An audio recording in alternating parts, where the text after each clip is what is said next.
하나님은 이스라엘 백성에게 여리고성과 마찬가지로 이 아이성 안에 있는 사람들도 모두 진멸하라라고 말씀하셨습니다. 이 전쟁을 히브리어로 헤렘 전쟁이라고 부릅니다. 히브리어 헤렘은 진멸하다 혹은 완전히 멸하다라는 뜻입니다. 하나님께서 이스라엘 백성들에게 여리고성과 마찬가지로 아이성에서도 헤렘 전쟁을 하라, 완전히 진멸하라라고 하시는 이유는 이 전쟁에 가나안 족속을 향한 하나님의 심판이 있기 때문입니다. 하나님은 오래전부터 가나안 땅의 죄악을 지켜보고 계셨습니다. 하나님은 오래 참으시는 하나님이십니다. 그러나 끝까지 돌이키지 않고 죄가 점점 차올라 죄가 관영한 상태에 이르게 되면, 여기서 관영이란 병에 물이 가득 차서 이제 한 방울이 더 떨어지면 넘치는 상태를 말합니다. 하나님은 죄가 관영하면 반드시 심판하시는 공의의 하나님이십니다. 하나님께서는 아브라함 시대 때 소돔과 고모라가 죄가 관영해서 하늘에서 불을 쏟아 부으심으로 심판하시는 것을 보여주셨습니다. 여호수아 시대 때는 하나님께서 가나안 땅을 향해 이스라엘 백성을 불쏘시개로 사용하셔서 끝까지 회개하지 않고 죄가 관영한 가나안의 7족속을 심판하셨습니다. 이스라엘 백성을 인솔하고 있는 여호수아는 하나님이 명령하신 헤렘 전쟁을 충실하게 수행합니다. 오늘 본문의 첫 절인 여호수아 8장 24절부터 보겠습니다. 이스라엘이 자기들을 광야로 추격하던 모든 아이 주민들을 들에서 죽이되 그들을 다 칼날에 엎드러지게 하여 진멸하기를 마치고 온 이스라엘이 아이로 돌아와서 칼날로 죽이매 그날에 엎드러진 아이 사람들은 남녀가 모두 12,000명이라. 아이 주민들을 진멸하여 바치기까지 여호수아가 단창을 잡아든 손을 거두지 아니하였고, 여호수아는 예수란 같은 단어를 갖고 있습니다. 그런데 1000년 이상 시간이 흐르면서 이 여호수아란 단어의 발음이 이제 예수와 예수로 변했습니다. 같은 단어입니다. 뜻은 여호와는 구원하신다입니다. 여호수아는 예수님의 모형적인 존재인 것입니다. 여호수아는 심판 주신 예수님을 선명하게 보여주고 있습니다. 예수님께서 2000년 전에 이 땅에 초림하셨을 때 세상 죄를 지고 가는 하나님의 어린 양으로 오셨습니다. 그러므로 인류의 모든 죄를 뒤집어 쓰시고 십자가에 달려 죽으심으로 인류의 죄값을 그분의 피값으로 치르셨습니다. 그러나 예수님께서 재림하실 때는 세상을 심판하시는 심판주로 오십니다. 그래서 여호수아가 보여주는 것은 죄인들을 진멸하는 헤렘 전쟁을 통해 예수님이 심판주이신 것을 보여줍니다. 요한계시록에 기록된 말씀을 여러분께 읽어드립니다. 계시록 19장에 보면 예수님에 대해서 이렇게 말씀합니다. 또 내가 보니 한 천사가 태양 안에 서서 공중에 나는 모든 새를 향하여 큰 음성으로 외쳐 이르되 하나님의 잔치에 모여 왕들의 살과 장군들의 살과 장사들의 살과 말들과 그것을 탄 자들의 살과 자유인이나 종들이나 작은 자나 큰 자나 모든 자의 살을 먹으라 하더라. 여기 나와 있는 이 하나님의 큰 잔치는 마지막에 하나님께서 죄인들을 심판하시는 심판의 이야기입니다. 예수님께서는 마지막 때에 이와 같이 심판주로 오신다는 것입니다. 그분은 반드시 오실 것이다. 요한계시록 마지막 부분에서 말씀하셨습니다. 이것들을 증언하신 이가 이르시되 내가 진실로 속히 오리라. 그러자 사도 요한이 아멘 주 예수여 오시옵소서. 이 문장에서 아멘 다음에 주 예수여 오시옵소서가 바로 우리가 알고 있는 마라나타라는 단어입니다. 사도 요한 당시에 기독교는 마지막 아무 소망이 없는 것처럼 느껴졌습니다. 그때 주님은 요한의 눈을 활짝 열어서 앞으로 있을 미래에 대한 모습을 보여주셨습니다. 그것은 지금 로마가 기독교인들을 박해해서 아주 진멸할 것처럼 보이지만 결국 이 땅의 죄인들을 진멸하는 분은 하나님이시다. 하나님께서 심판주로 오셔서 믿음의 사람을 구원하시고 믿음을 버린 사람들에게 심판하실 것이다. 끝까지 인내하라고 요한을 위로하셨던 것입니다. 어떤 사람들은 예수님께서 재림이 너무 늦다, 하나님의 심판은 없는 것이다 라고 말하지만 하나님은 죄인이 돌아오기를 오래 참으시는 인자하신 분이십니다. 하지만 죄가 간영하다면 이제 하나님의 저울에 눈금이 차게 되면 예수님은 반드시 심판주로 오셔서 죄인들을 진멸하신다. 이것이 성경의 가르침입니다. 그 심판주이신 예수님의 모습을 구약에서 선명하게 보여주고 있는 것이 바로 여호수아인 것입니다. 8장 28절을 보겠습니다.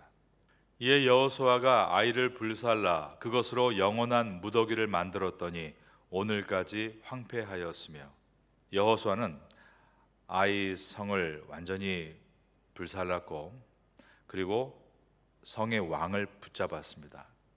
저녁 때까지 그 왕을 나무에 달아 놓았습니다. 그리고 그 시체를 나무에서 내려 성문 어귀에 던졌습니다. 그리고 그 시체 위에 돌을 쌓아 돌 무더기를 만들었습니다. 29절입니다.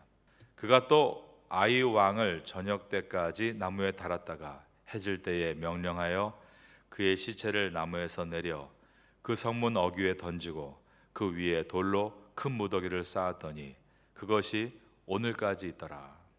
이것은 예수님께서 십자가 위에 달리셨던 골고다 언덕을 연상시켜 줍니다.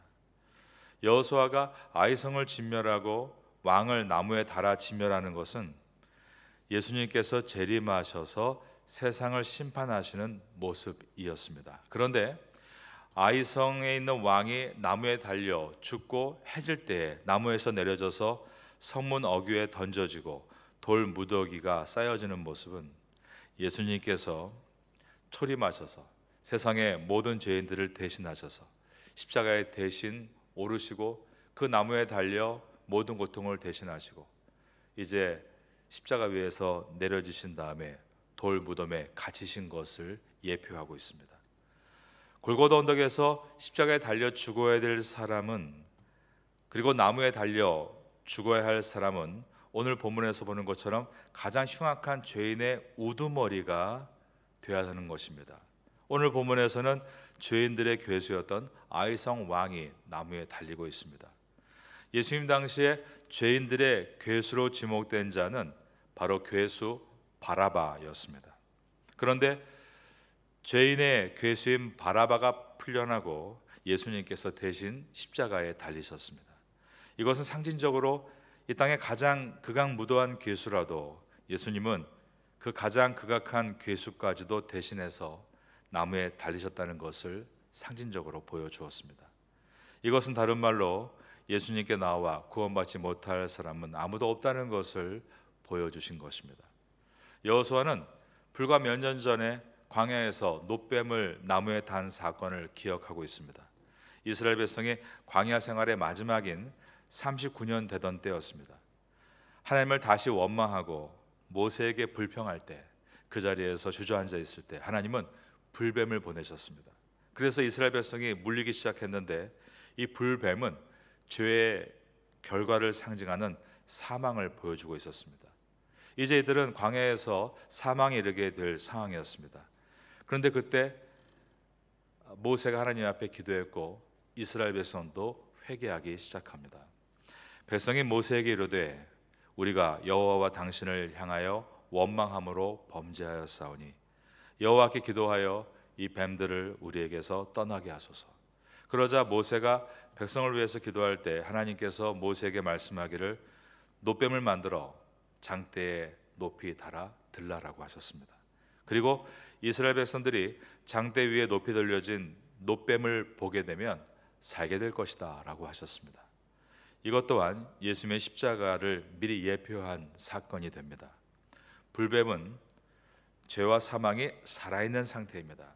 그런데 놋뱀은 죄와 사망이 무력화된 상태입니다. 왜냐하면 성경에서 놋은 심판의 재료로 사용되는 재료이기 때문입니다.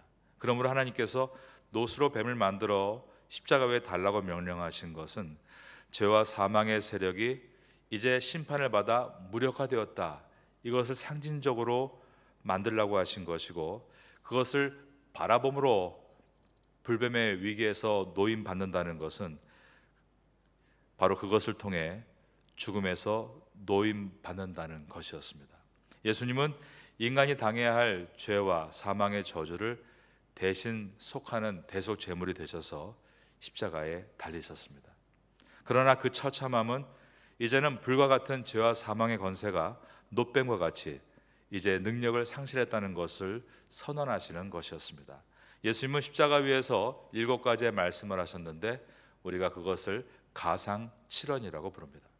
마지막에 두 번째 말씀이 다 이루었다였습니다. 다 이루었다. 즉 이제 죄와 사망은 노뱀과 같이 모든 기능을 상실했다라고 선언하신 것입니다. 왜냐하면 하나님의 아들이신 그리스도 예수, 즉 성자 하나님께서 인간을 대신해 그 저주를 값을 치르셨기 때문입니다.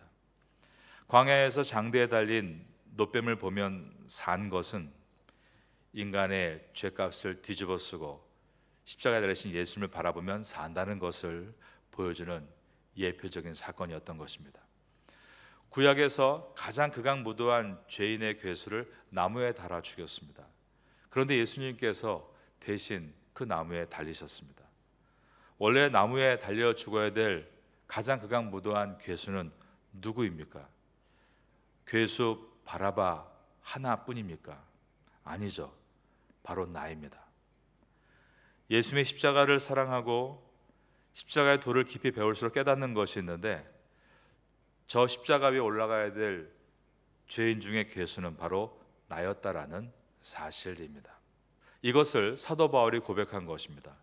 디모데전서 1장 15절에서 그는 고백하기를 나는 죄인 중에 괴수다라고 고백했습니다. 괴수, 헬라어로 프로토스란 단어는 첫째 가는 자, 으뜸되는 자, 가장 앞선 자라는 뜻입니다. 나는 죄인들 중에서 가장 앞선 자였다라는 고백입니다. 오늘까지 3일 동안 여호수아서 8장을 살펴보았습니다. 여리고성 전투에서 승리한 이스라엘 백성이 아이성 전투에서 패배했던 것은 하나님의 명령에 철저하게 순종하지 않아서였습니다. 여호수아는 엎드려 기도했고 다시 일어나 하나님의 명령대로 아이성을 완전히 진멸하는 헤렘 전쟁을 펼칩니다. 여호수아는 하나님 아버지의 뜻에 온전히 순종하신 예수님을 예표하고 있습니다. 우리도 하나님 앞에서 순종할 때는 항상 여기 안에 온전하게라는 단어와 그리고 철저하게라는 단어를 가지고 계속 훈련해 나가야 합니다. 저는 요즘에 제 삶을 계속 돌아보고 있습니다. 가령 금전적으로 실수가 없는지 돌아보고 있습니다. 수익 가운데 정확하게 11조를 드렸는지 계속 돌아보고 있습니다. 거기에는 100바트까지도 계산을 하고 있습니다. 내가 정직하게 금전을 계산하고 있는지, 모든 인간관계 속에서 일어나고 있는 금전에도 100바트까지 감안해서 계산하고 있습니다.